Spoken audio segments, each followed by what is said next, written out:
মানে শেখ হাসিনা তো এখন কেন চলে গেলেন আমরা যদি এভাবে বলি, উনি দেশে থাকতেন, উনি তারেক রহমানকে বলতেন না, তুই তুই তোকারি করে বলতে, তুই আয় দেশে, বলতেন তো দেশে এসে বিচার ফেস কর। তো শেখ হাসিনাকে আমরা বলি যে আমরা ওনাকে তুই তোকারি করছি না, আমার মায়ের চাইতেও বয়স উনি বড়, আপনি একটু আসুন, মানে এসে তারপরে যা যা বলছেন ফেস করেন, এবং এখন আইসিটি তে বিদেশি লয়ার সহ যে কেউ কে অ্যাপয়েন্ট করা যায় ফাইট করেন, আমরা একটু ফেয়ার, এবং ওখানে ক্যামেরা রাখা যাবে, ওখানে বিদেশি যে কোনো প্রতিনিধি যেতে পারে, করবে। হুম হুম শারমিন, এখন আপনি যে কথাটা বললেন যে আমাদের মতো দেশে ঝুঁকি নিয়ে রাজনীতি করতে আমাদের ইতিহাস আছে, ধরুন জিয়াউর রহমানকেও মানে খুব সতর্ক করা হয়েছিল চিটাগং ক্যান্টনমেন্টে বা চিটাগং এ না যাওয়ার জন্য।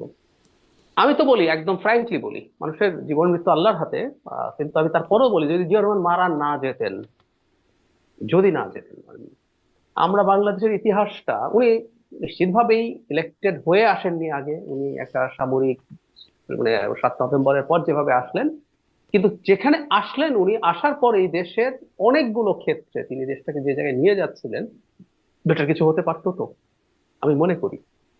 হয়তো তর্ক থাকবে, কিন্তু শেখ মুজিবুর রহমানকেও তার মৃত্যু নিয়ে আশঙ্কা জানানো হয়েছে, তাকে 32 নম্বর লিভ করতে বলা হয়েছিল, কারণ এটার মধ্যে এত ছোট একটা বাড়ি, তাকে গণভবনে যেতে বলা হয়েছিল, যেখানে ঠিক মতো চাইলেও এখানে তো কয়েকটা লেয়ারের নিরাপত্তা থাকে, এটা এখানে দেয়া সম্ভব নয়। উনি শোনেন নাই, না শুনে মারা গেছেন, এতে ভালো কি হয়েছে খারাপ কি হয়েছে এসব আলোচনা হতে পারে। উনি যদি এটা শুনতেন, উনি যদি এভাবে মারা না যেতেন, এসব নানান ইস্যু।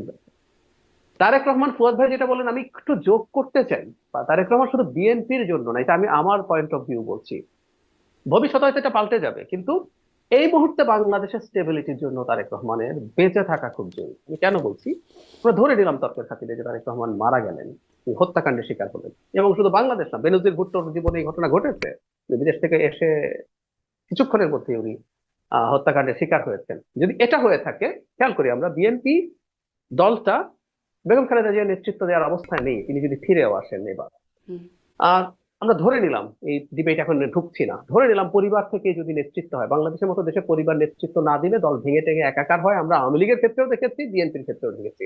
তার পরিবারের এখন যে সদস্যরা আছে, কেউই এই টার্মোয়েলের টাইমে দলটাকে নেতৃত্ব দেওয়ার উপযোগী না। এখন বিএনপি কে কেন দরকার, খেয়াল করি শেখ হাসিনা চলে যাওয়ার উপযোগী পর যে না আমরা, সেটি কি কখনো যাচাই করা হয়েছে উপযোগী না? শুধুমাত্র সিটি ব্যাংকে অ্যাকাউন্ট থাকলেই করতে পারবেন গুগল পে, তাই অ্যাকাউন্ট খুলুন আজই। আমরা অন্তত তাদেরকে যথেষ্ট রকম, মানে রাজনীতিতে তারা কিছুটা পার্টিসিপেট হয়তো করছেন, মানে আমি যদি তার ছোট সন্তানের স্ত্রী, তার সন্তানরা ছোট, আর তারেক রহমানের স্ত্রী এবং তার কন্যা, কন্যা যথেষ্টই কম বয়স, তার স্ত্রী যিনি আছেন কিছু কিছু পলিটিক্যাল কাজের সাথে পেছনে হয়তো ইনভলভ আছেন, আমরা এইভাবে শুনি, কিন্তু একটা দলের সাথে Tarique Rahman over the years যেভাবে লেগেছিলেন, এবং আমি প্রায় বলি যে বিদেশে বসে একটা মানুষ বিএনপির ভাঙন ঠেকিয়ে দিয়েছেন, আওয়ামী লীগ এমন কিছু বাদ রাখেনি যেটার মাধ্যমে বিএনপিকে ভেঙে ফেলা যায়।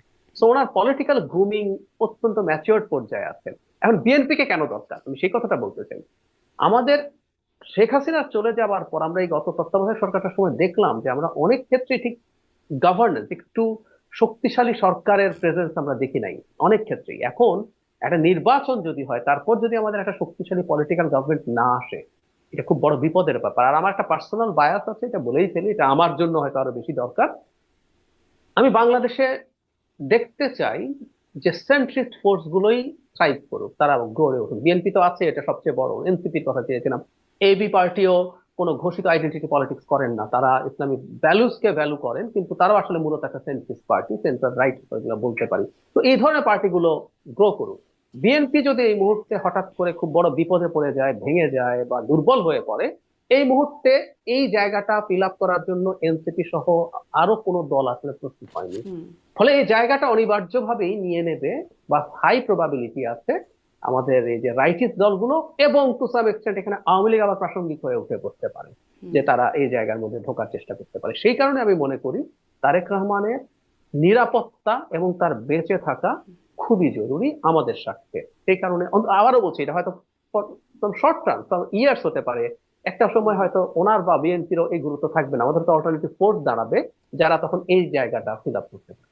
সেজন্য জি। আমি মনে করি ওনার বুদ্ধিমানের কিন্তু কাজ হবে এটার যদি এক সিকিউরিটি লাইনে বা থ্রেট এক থাকে। বা দুই লাইনে ডক্টর জাহিদ বলবেন যে এই মুহূর্তে বেগম জি আপনি বলছিলেন যে তিনি থেকেও আসলে নেই, অ্যাক্টিভ হওয়ার মতো অবস্থায় তার জি। নেই। তারেক রহমান তিনি বিদেশে থাকছেন, আসতে চেয়েও আসতে পারছেন না। কে যে তাকে নিয়ন্ত্রণ করছে বা কি যে তাকে নিয়ন্ত্রণ করছে সেটাও স্পষ্ট হচ্ছে না। এই বাস্তবতাটা বিএনপির জন্য এখন কেমন? মানে বিএনপি কি একটা স্বস্তিদায়ক পরিস্থিতিতে রাজনীতি করতে পারছে?